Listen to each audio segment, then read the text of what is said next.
Again, I'm going to walk through this app. We went through everything. We compare last year's and this year's and every single line as well too.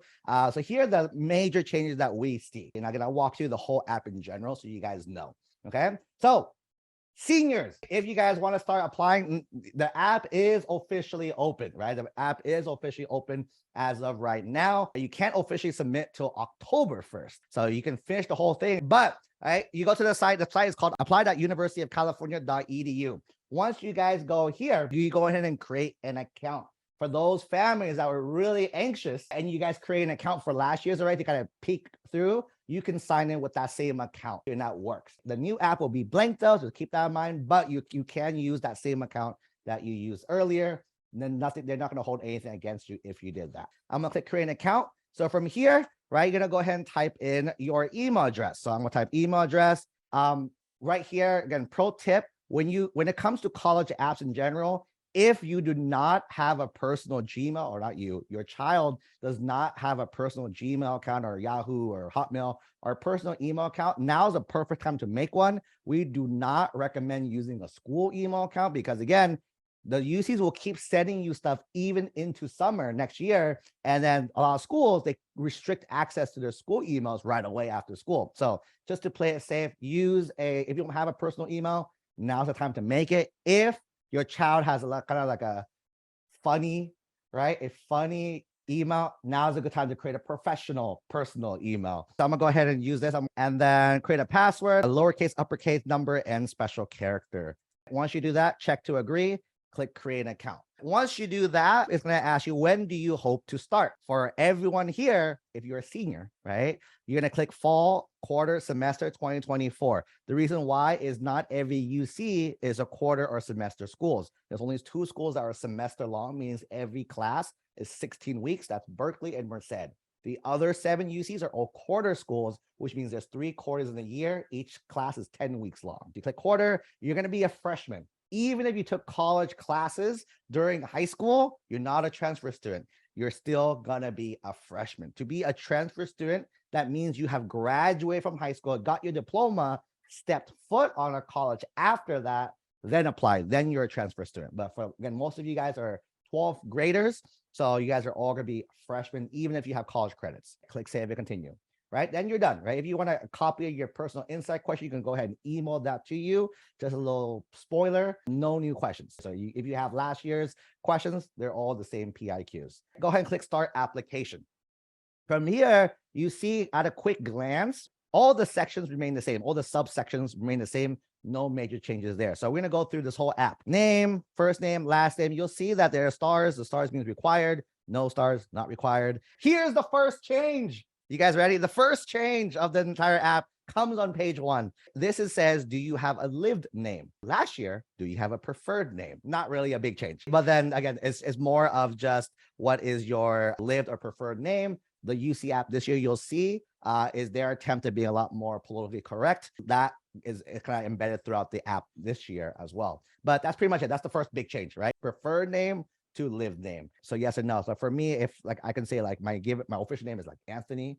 I don't look like an Anthony though. That's the biggest thing. For now, you have different legal name, yes or no. When were you born? And have you attended public school, yes or no? Right? Because if you did, it's going to ask you for your SSID number. If you guys look on your transcripts, it's on there. It's a 10-digit number. If you have it, go ahead and put it in, because what that does is later on in the academic history, it pulls all your classes and grades for you. So you save yourself like 10, 20 minutes of doing that by yourself. But if you don't have it, or you don't know where it is, or you go to a private school, you don't have these, you can leave a blank.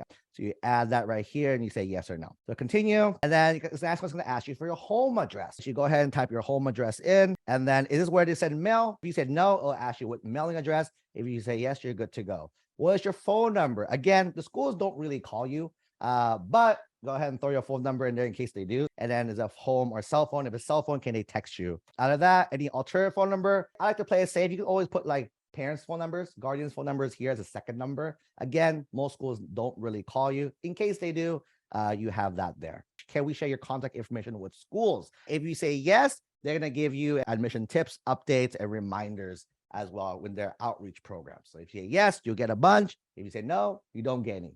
Again, for me, I would say feel free to say yes to all the opportunities, just kind of ignore them as they come. Click save and continue. After this, what's your country of citizenship? Go ahead and fill in the information for you. For me, United States, do you have a social? Yes or no? Are you an enrolled member of a tribe? Yes or no? This one is California resident for admission purposes, right? So you'll see in this app, there's two residency kind of sections. The first section, this one right here, is to see for admission, which means the answer to this is going to help you determine, are they going to look at a 3.0 minimum UC GPA as your cutoff, or they're going to look at a 3.4 minimum UC GPA for your cutoff. And that is for California non-residents. So for me, yes, I will. Have you attended for school for more than 3 years? I have in this scenario. Go ahead and save and continue. Next one, this is demographics. This is completely optional. However, it's a personal thing for me. I said, go ahead and share it, because this is when you guys look up data on websites or look up data on school directories, they pull it from this form. So you guys know that's a section called unknown people. People who leave this blank is the unknown section. To help UCs have very accurate data, feel free. Again, I encourage students to do it.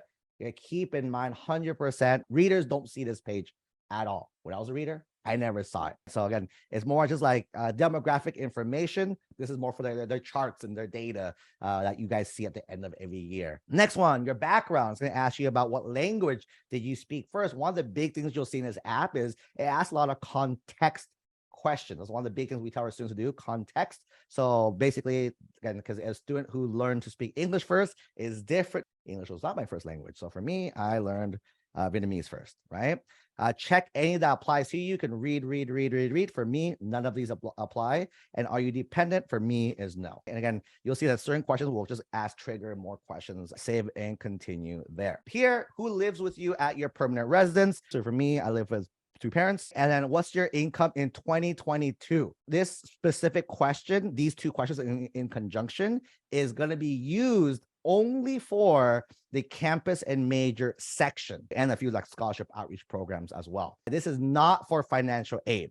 Financial aid is through FAFSA. That's a different app altogether. This is just to see if you qualify for mainly the 4 free UC apps, because there's a combination of your income and family size.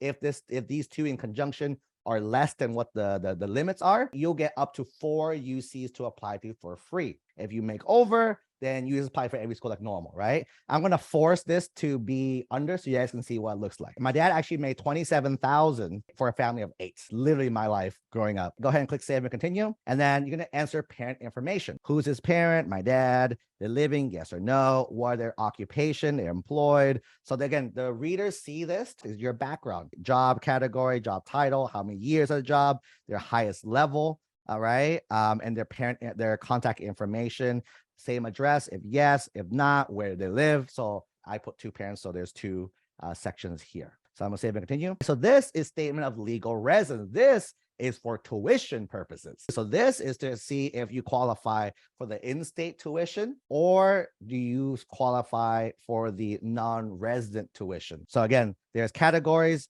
that you need to hit to be a California resident. So you say, would I be valid residency? I would say yes, right? And it's going to ask you a few questions. Have you physically been in California the last 3 years? I have. Did you attend high school in California for 3 or more years? Will you graduate for 1? Yes. Have your parents been home for California for 366 days or more? Yes. Are they married? My parents are. Yes. Have they physically? Yes. Physically? Yes. Citizen? Yes. Yes. Right. So these are all my answers. And you can go ahead and answer these 2. You're not lying is the biggest thing, because again, don't lie. Bad things happen if you lie. So then it's got to do all this stuff, save and continue. At the end of each section, there's a review. There's a review section, and you can review all your answers and click continue to campus majors. And now we're on section 2.